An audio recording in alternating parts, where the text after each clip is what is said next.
Anti-Semitism as an ideology that informs policies. And in that respect, anti-Semitism is incredibly dangerous because the hate of Israel and the hate of the Jews and the delegitimation of Israel, which is nourished by the Islamic Revolution of Iran and disseminated worldwide, is a danger to the existence of Israel. And therefore, we have to fight it and understand that there are two layers here. One is the ideological and then the actual. It's not just rhetoric.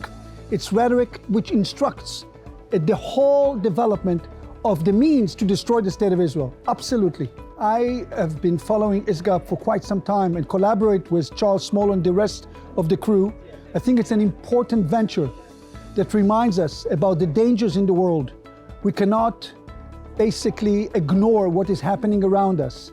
And we have the tendency to live day by day without kind of looking into these very, very deep-seated hatreds. So I'm completely committed to this venture, and I've been collaborating with Charles and the rest of ISGAP people for many years. The Abraham Accord has been a milestone in advancing not only state-to-state relations in the Middle East, but also in approaching the Arab world with the Jewish people and the Israelis in a completely different fashion.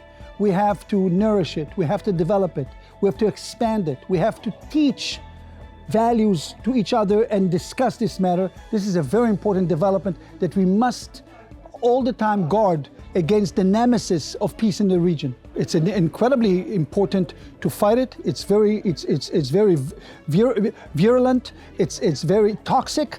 And when a moment you kind of give them a finger, they will take the whole hand. So you should never yield, you should never give up, and this is a policy of both in terms of rhetoric, ideology, and actual policies vis-a-vis these groups which are there basically to annihilate the Jews wherever they are, whatever, and this is not just rhetoric, and we should not get sleepy when they are defeated or when they seem to be dormant. Iran is the head of the octopus.